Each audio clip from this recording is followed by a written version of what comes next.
Hello students. Today let's solve some of the numerical problems on Kirchhoff's law. So as we have discussed already one numerical problem yesterday, they are before I think, but just let's solve some of the numerical problem because this is very typical and very tough things that here you have to do. You have to understand in which way current is flowing in any circuit. So let's just see and try to understand them by taking some of the examples here, some of the questions here. So let's take some of the questions. So students, first question that we have discussed already. Then let's discuss rest of the questions using Kirchhoff's law. So here one more question I have, that is determine current in each branch of the network shown below. So a network is given to us. Let's see first of all what is the network. So in this network a resistance and its combination is given in this way. Here a voltage source is given and again a resistance is given. One more resistance is here, and in this branch one more resistance is here also, and rest of this is connected by a battery. This is of positive, this is of negative. So this is a network that is already given to us, and in this network the value of this voltage is 10 volt. The value of this one is 5 volt. Value of resistance is 4 ohm here. Value of resistance is 1 ohm here. Here also it is 4 ohm. This is 2 ohm. This is also 2 ohm. So these values are given, and also suppose I am taking here a point B, A, B, here some point C, here take D, here some E.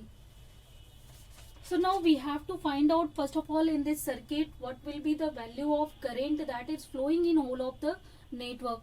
So in this network first we have to see where the currents are flowing. So current will flow definitely due to these batteries that are connected in the circuit, and it is already closed circuit. Then for this closed circuit still we have to only see the direction of current. So for that direction I will start it from here. In this circuit if you will see, obviously current will flow from negative to positive. So suppose I1 current is flowing here due to this battery, so this I1 current will also flow. So in this circuit, as this current I1 is flowing here, then obviously if this current I1 is flowing from here, then as these all in series, then definitely I1 current will also flow here. Clear? Now this current is entering at this point A, then obviously at this point it will be divided into two portions. So one portion will go in this end, one portion will go in this end here. So in this portion suppose I3 current is going. So if I3 current is going in this section, then definitely in this section the current that will go, that will be I1 minus I3. Means the current that is entering at the junction, that should be equal to the current leaving through the junction, that is Kirchhoff's first rule. So we can use that to find out the value of current in different terms. Now this current I1 minus I3 that is entering in this resistor, again you can see due to this voltage or due to this battery V of 5 volt, then obviously a current will flow from here also. So suppose current I2 is flowing, that will, its direction will be negative to positive. So I2 is in this direction, and here if you have to draw in this arm, then this will be the direction of I2. It is just going to the negative end, it is leaving in the positive end. Clear? Next, as this point at this junction B, this current I1 minus I3 that is entering and current I2 is entering, then obviously if these are leaving at this end, then this leaving current should be equal to these two entering current. So if we can take the sum of these two, so that will be equal to I1 minus I3 plus I2 here. Next, as this current is entering at this point, and again it is dividing in two portions. This one current is flowing in this arm, one current is I1 is in this arm. So as I1 current is flowing in this arm, this current is entering, then this current should be the difference of these two. So if we will take difference of these two, then this will be equal to I2 minus I3 here. So this is the values of current that we have first written in this circuit or network that is shown below. So to solve or to use the Kirchhoff's rule in any circuit, first of all the things that we have to do, that is we have to just write the current that is flowing in every arm, so that we will apply Kirchhoff's rule easily there find out the voltage that is dropping at any point. Means as the voltage drop in resistor, we can just use Ohm's law here. According to that, V is equal to I into R. So first we need the current there to just apply the Ohm's law. Now we have to find out the values of I1, I2 and I3. These three values we have to actually find here in this circuit. So to find out that, we can use the loop rule here. We can use different loops here. So let's just use some loops here. So first of all, the loop I am going to take, that is loop ABDA. So first loop that I am going to take, this is loop ABDA. This is A, this is B, this is D, this is A. This is also a loop that is forming here. So according to Kirchhoff's second rule, the voltage drops between in this all terminals, that should be, its algebraic sum should be equal to 0. So let's start from A and go to B. So in this section we are just seeing this one resistor is here of 4 ohm. Then voltage drop here, that will be equal to I into R. So this is I, this is the value of R. Next, when we will go from B to D here. So in going from B to ED, 2 ohm resistor is here and current is flowing in this. So we can write 2 times I1 minus I3 plus I2. This is the current that is flowing in this resistor. Now we have to just come from D to A here. So if we will come from D to A, then first we are just seeing one resistor and the direction of current is in same as we are moving from D to A. So here we will take it as a positive. So this will be equal to I1 into 1. So this is equal to I1. And next, then when we will come and enter at this point, so as first we are encountering negative terminal, so we will take it as a positive. This whole should be equal to 0. So I think now you are able to understand how to use Kirchhoff's rule in any closed circuit that we have. So let's solve it. So if we will solve, then I1 we can take it as it is same way. This will be 7 times I1. This will be if I2 you will take, this is 2 times I2 here, and if I3, this is minus 4I3 minus 2I3. So this will be minus 6I3 plus 10 is equal to 0. So let's take this as equation number 1 to F. Next, again we can use one more loop here. So let's use a loop that is AD. Here C we have ADCA. So in the loop ADCA. So let's just write down again Ohm's law, Kirchhoff's rule here. So to just write the Kirchhoff's rule, first we have to just start from A and we have to go D. So while starting from A to D, then A we are just encountering first positive terminal of the battery, means it will be taken as negative. So this is minus 10. Again, if we will go to this point in 1 ohm resistor, as the current direction is opposite in the movement of our, then it means it will be again taken as negative. This is equal to I1 into R.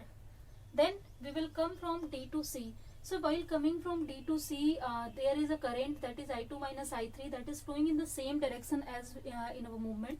So we can write here, this is 2 times I2 minus I3, means I into R we can write here. Again, when we will come from AC to A, then a current I3 is flowing in opposite direction. So for that, again minus will be here, this will be minus 4 of I3. So one more equation we can write in this way. So if you will solve, then this will be equal to minus of I1.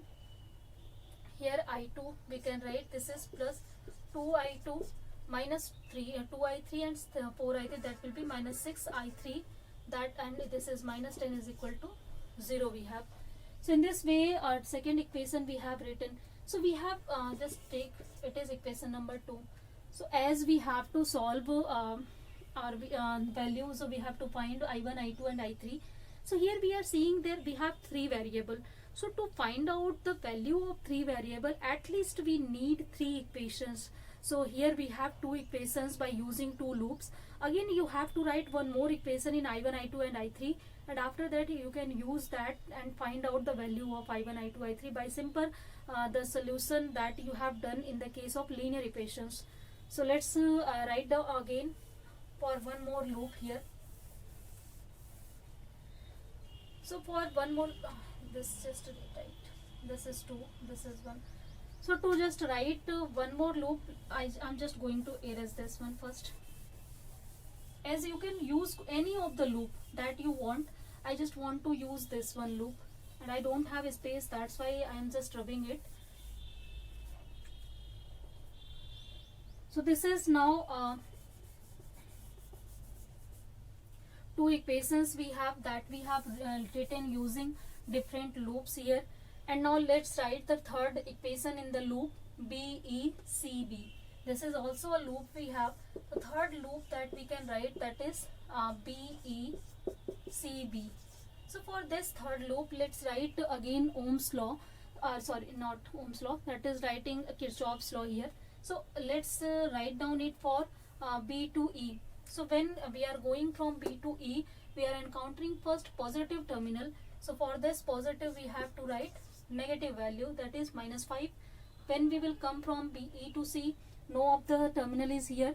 Then we will go from C to B. So while going from C to B, first current, this is 2 ohm resistor, this is 2 ohm resistor. In this 2 ohm resistor, I2 minus I3 current is flowing and we are going in opposite direction, that's why we will take it negative. This is -2 I2 minus I3. Then again, if you will go in this, again you are going in opposite direction, then minus should be here. This is -2 I1 minus I3 plus I2. This should be equal to 0 now. So let's write it in the equation form. So if you will write it in equation form, minus sign you can just take as a 1. This will be whole positive. Now let's write in I1, I2, I3 form. So this will be equal to 2I1.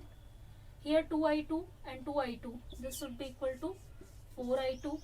Here -2I3 here -2I3. We can write -4I3 plus 5 is equal to 0. This is our equation number 3. Now we have 3 equations. We can write the values of these 3 equations here. Let's just summarize these 3 equations at one place first. So first equation we have, that is 7I1 plus 2I2 minus 6I3 plus 10 is equal to 0. This was our first equation. Second equation we have, that is minus of I1 plus 2I2 minus 6I3 minus 10 is equal to 0. And third equation, that is 2I1 plus 4I2 minus 4I3 plus 5 is equal to 0. So we have 3 equations first.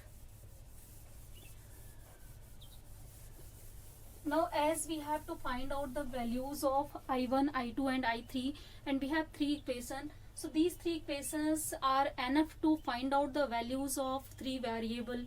So now you can just use any of 2 equations to find out any of the values. Like if in this equation you will just first the subtraction, then for that subtraction this term will be cancelled out and this term will also be cancelled out. So let's just solve it. So for these 2, let's subtract from 1 to 2. So we can subtract it. Then this will be 7I1 plus of I1.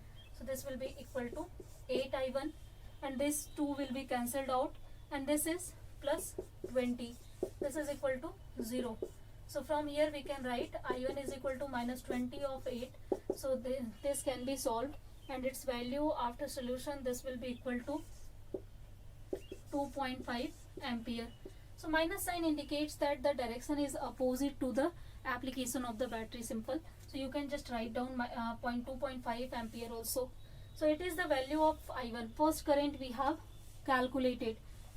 Now let's solve other equations. So to solve other equation, now we can just multiply this second equation by 2 times. So let's just multiply here. Then fourth equation we can write after multiplication. This is 2I1. This is 4I2. This is minus 12I3. This is 20 is equal to 0.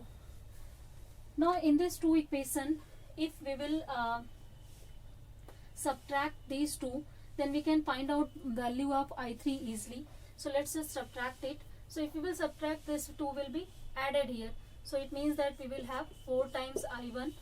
This will be cancelled out. This can be written as this will be plus. So let's take is this will be 8 of I3, and this is obviously this will be plus. So this is 25 is equal to 0. As value of I1 we have calculated, that is 2.5. So you can write that value and you can solve the equations easily here. So after solving equation, you can find out the value of I3 here. In the same way, after finding out I1 and I2, you can use any of the equation. There are 4 equations, you can use any one to find out the value of I2.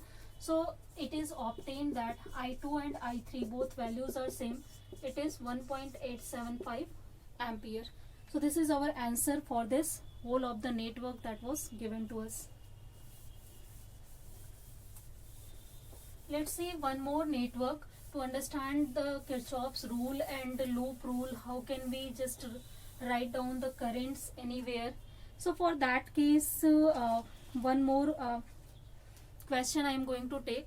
Here a question is 11 wires, each of resistance 2 ohm, form the age of an incomplete cube.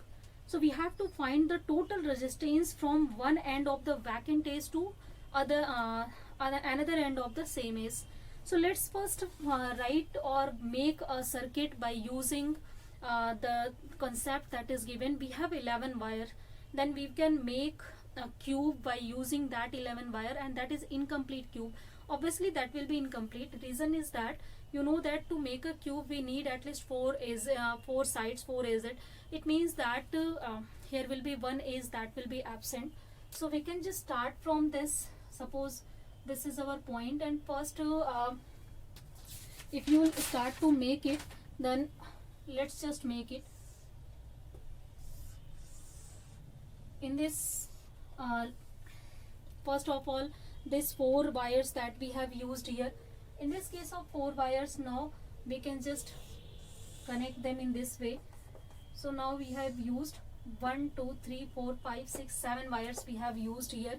And in the case of these 7 wires, now we can also make some of the cube here by using all these things.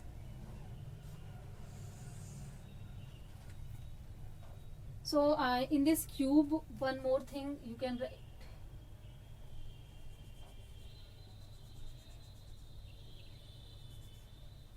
So this is a cube that you are seeing. I think that is not a very good cube, but still you can understand this is already a cube here. So let's just make it in more appropriate way. So to make it in more appropriate way, I'm just going to draw it in this form. So in this form, if you will draw it, so this will be in this way, and also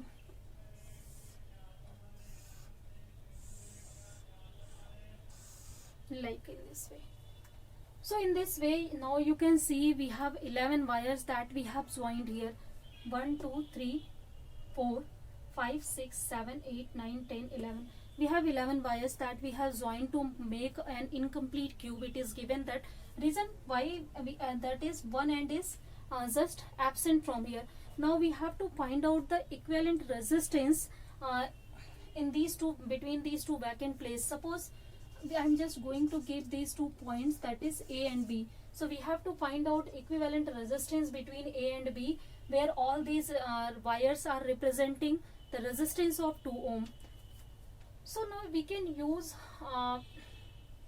the combination of resistors also to solve this problem, and we can use also Kirchhoff's law. So here we have to use Kirchhoff's law to find out the equivalent resistance.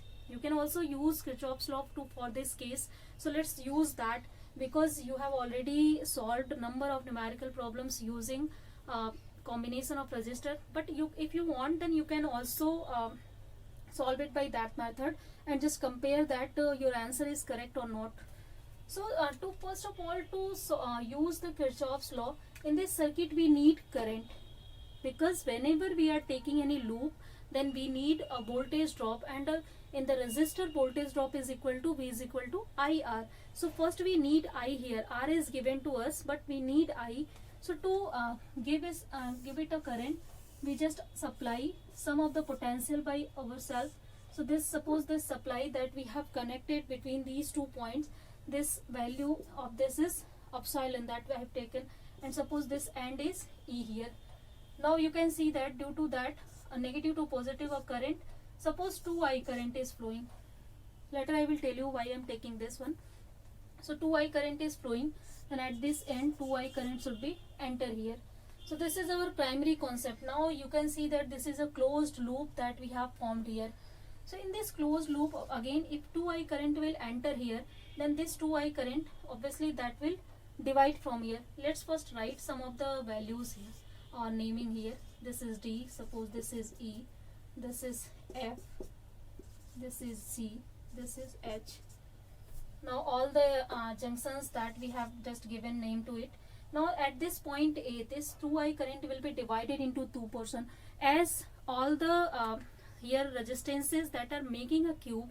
Then you know that as this cube will have same length, then for the same area, same length, same material, the resistance in 2 hours, that will be obviously that is same is given. Then current here, that will be also same, means 2I current will be divided in 2 parts. So I current that will go here, then again I current will go here. 2I current are leaving, 2I current is entering at this point. I think that is my point, that now you got how can you understand it. And if here the length of this is, that will be different, then current will be different that time. But if it is given the cube to us, then we can divide the current equally at these 2 arms. Now at this point, again this I current will be divided into 2 parts. So suppose in this part I1 current is going at this point, I current is entering at C. At this C point, this is dividing into, this is leaving in 2 ways. So first current that is leaving in the arm CZ, this is I1. So obviously in arm CD it will be equal to I minus I1. Clear? And now if you will see this current I, at this point E, this current I will be again divided into 2 parts. So if you will see, suppose this again this I current you can divide into 2 parts. Suppose here I1 current is going, then in this section I minus I1 current will go from here. Clear? If you will take the sum of these 2, then this will be equal to I here. Now these 2 currents, one current I minus I1 from here in this is, and one current I minus I1, and that 2 are entering at this point D. So at these 2 currents are meeting here, then obviously their sum should be equal to the current leaving from here in the arm DF. So it means here the current that will be leaving, that is equal to 2 times I minus I1.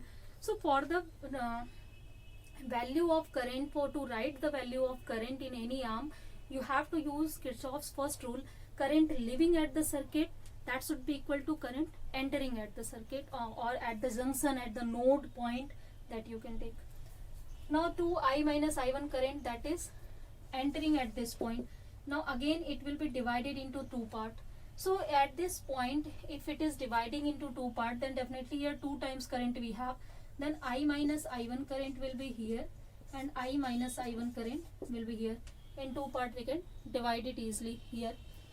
Now as in this part here I1 current, you can see that from C to Z I1 current is flowing, from F to Z I minus I1 is flowing. As these 2 current are entering at this point and they will leave at in this A's, then definitely their sum should be equal to the current that is flowing in this arm CZ. So that current will be equal to I minus I1 plus I1. So I1 will be cancelled out. It means I current will flow through this arm. So if this I current is flowing, then again here I minus I1 current is entering at this point H, and from here I1 current is entering.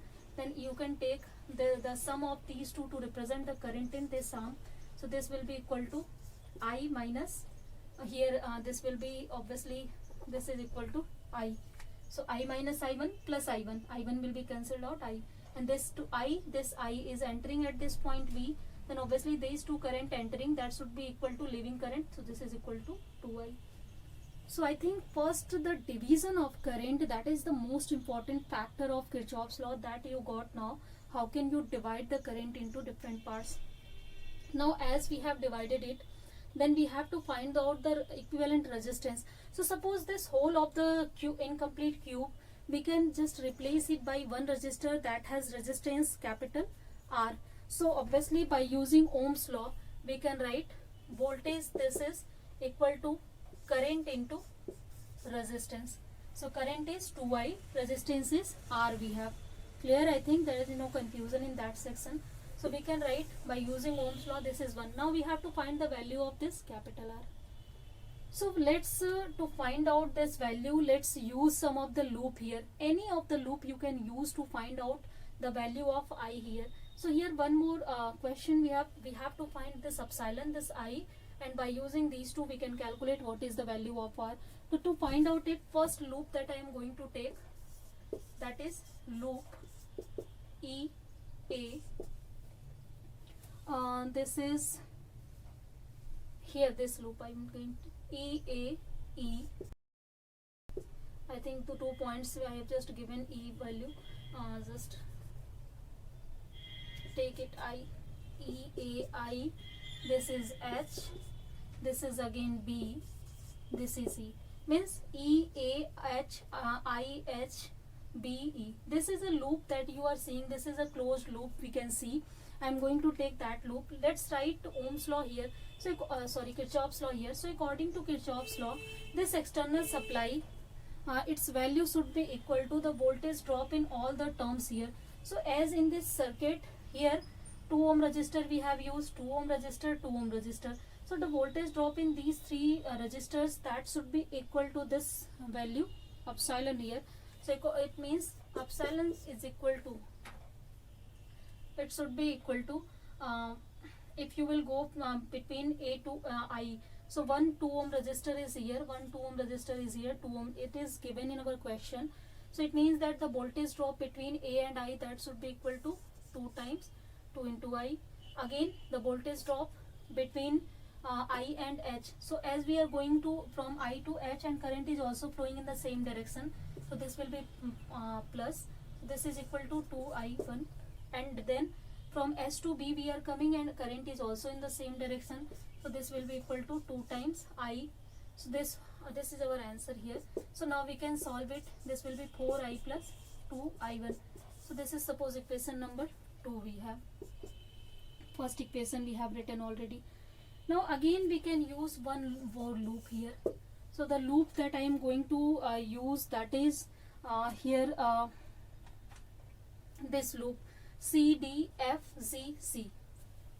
C D F Z C. So this loop you can take C D F Z C. Any of the loop you can take. Don't be confused from this factor first. So for this case, if you will write the values here, then this will be 2 ohm resistor is here, 2 I minus I1 will be here, plus again we are going in the same direction, we can write 2 times 2 I minus I1. Again from here to here you can write again 2 times I minus I1, and from here to here, as it is in opposite direction, that this will be negative of 2 times I1. This is equal to 0, and you can solve it. Now we have 3 equations, and using these 3 equations, student, you can solve, and you can calculate the value of epsilon, you can calculate the value of I, and you can put here, and you can solve for this the value of R.